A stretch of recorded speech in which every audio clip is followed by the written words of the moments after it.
कोई चिंता की बात नहीं, जो डूबना है प्रदेश को तो डूबेगा। मतलब 10 वर्ष में चाहे मेरा सरकार रही हो चाहे आपकी रही हो, किसी मैं स्वयं शिक्षा मंत्री हूँ, अपराधी होऊंगा, कोई चिंता की बात नहीं।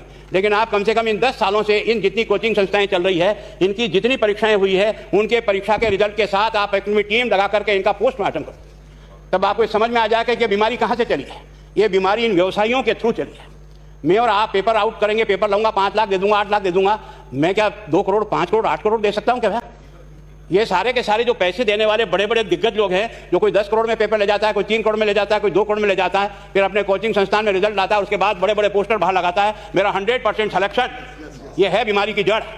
अगर मार करना चाहते हो तो यहाँ करो, तब तो जाकर के इसको कोई रोक सकोगे। बाकी से केवल मन को संतुष्ट करने का काम करो तो ये राजस्थान के उस गरीब बच्चे के साथ न्याय नहीं होगा, जो बड़ी मुश्किल से पढ़ता है, अपने घर में बूढ़े माँ बाप को भूखे मार के पढ़ता है, और उसके बाद परीक्षा के लिए जाता है, रोता हुआ घर लौटता है।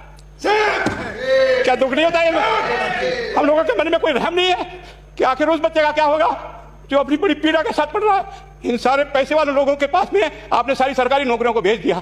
मैं बहुत कड़वा सच बोल रहा हूं। आज जो पिछले 8 साल में नौकरी में लगे ना, उन सब का भी पोस्टमार्टम कराओ, आपको लगेगा आधा फर्जी मामला निकलेगा। कोई है नहीं, कोई सोचने वाला है इस पर कि आखिर उसके दर्द को कौन जानेगा? है ना, जिस प्रकार से हमने परीक्षा के माध्यम से इन पैसे वाले लोगों को उतार करके सारे के सारे उन गरीबों की आशाओं के ऊपर पानी फेर दिया। रात और दिन पढ़ता है, भूखा प्यासा पढ़ता है, घर बेच करके पढ़ता है, खेत बेच करके पढ़ता है, लेकिन जब उसका सिलेक्शन नहीं होता तो जहर खा के मरता है। कोई इस पीड़ा को समझने के लिए तैयार नहीं है। और हम इस कानून को ला करके दुनिया को बताना चाह रहे हैं कि हमने इतना बड़ा कानून कर दिया, इस कानून से कुछ भी नहीं होगा। मैं आज आपको कह रहा हूं, ये जो आपने नए प्रावधान जोड़े हैं, मैं सोचता हूं कि मुझे कुछ बोलने की इच्छा नहीं, मुझे बहुत दुख है इस बात का। क्या होगा ये? किस तरह की गेम पाल दी हमने, है ना। मैं उस दिन भी पूछा था कि मैंने कहा ये शिक्षा संकुल पे है, जिन लोगों को ड्यूटी पे लगाया, इसको लगाने वाला दोषी कौन है, जिसके कारण से पेपर जो है ना काट करके निकाल दिया।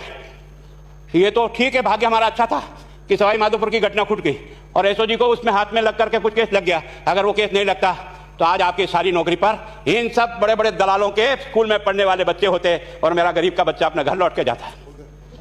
क्या दुर्भाग्य है। और इस कारण से केवल इसके लिए खुश मत हो जाओ कि हमने कानून बहुत सख्त बना दिया इसलिए अपराधी रुक जाएगा। नहीं, सिस्टम को बदलना होगा, ये परीक्षा का सिस्टम चेंज करना होगा। मैं सोचता हूं कि क्या हम इतने अकलमंद बैठे हैं, क्या इस व्यवस्था को चेंज नहीं कर सकते? क्या एक ही पेपर सारे राजस्थान में 20 लाख बच्चों को दिया जाए? क्या इसका कोई ऑल्टरनेट नहीं हो सकता? इसका ऑल्टरनेट सोचना चाहिए कि हम परीक्षा को टुकड़े टुकड़े में कैसे कर सकते हैं। जिले के अनुसार पेपर नहीं, एक नहीं हम 25 पेपर बना सकते हैं। कौन से सेंटर पर कौन सा पेपर जाएगा कोई तय नहीं करेगा कौन सा जाएगा, और हम जो इच्छा होगी वो सेंटर पर पेपर भेजेंगे। और ये जितने भी प्राइवेट कॉलेजों में आपने सेंटर बना रखे उनको बंद करो, इनको तुरंत बंद करिए एक ऑर्डर से। जितने भी सरकारी विद्यालय है और सरकारी नौकर ही एग्जामिनर बनेगा और एग्जामिनेशन करेगा, तब तो आप इसको बचा पाओगे। ताकि आप और मैं कितने भी कानून बदल कर दें, आपका वो जांच करेगा, आपका वो अधिकारी आएगा। आपने कहा भाई सेशन जज के नीचे नियुक्ति नहीं होगी, इसके अलग से कोर्ट होगा, बहुत अच्छी बात है। प्रोविजन जो आपने डाले हैं वो स्वागत योग्य है, स्वागत करता हूं, पर इन प्रोविजन को लागू तो आप और मैं ही करूंगा, कौन करेगा? जब हम ही ठीक नहीं है तो इन प्रोविजन क्या रोएंगे अंदर बैठे बैठे? जब तक हमारा दिल और दिमाग ठीक नहीं होगा ना, इस बीमारी का इलाज नहीं होगा।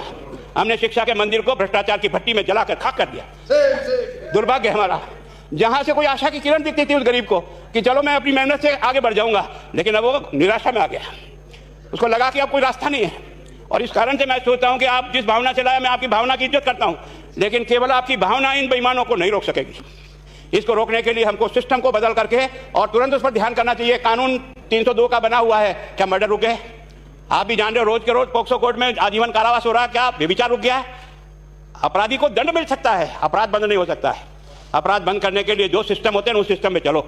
एकमात्र इस देश में भ्रष्टाचार की भट्टी में देश जल रहा था, केवल और केवल एक तरह से प्रत्येक व्यक्ति का खाता खुलवाकर देश के प्रधानमंत्री में सारा का सारा बेनिफिट उसका सीधा खाते में डाला। बेईमानों को चोट लगी नहीं लगी, उस तरफ अपना दिमाग बचाओ, उस तरफ अपना दिमाग लगाओ कि इस बीमारी का इलाज कहां है और कैसे हो, इस बारे में चिंता करने की कोशिश करो। मैं कई बार इधर सीकर और इधर गया तो मैं सोचता हूँ कोचिंग संस्थान की बिल्डिंग देखे ना तो टोपी गिर जाए नीचे से।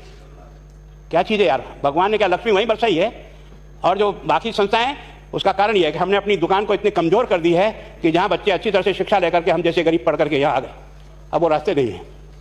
और इस कारण से मेरी बहुत विनम्र प्रार्थना है, इस बीमारी का इलाज चाहिए बच्चे को, कानून से नहीं होगा, कानून के अलावा होगा, और उसमें आप करें। धन्यवाद। Thank you. माननीय मंत्री महोदय।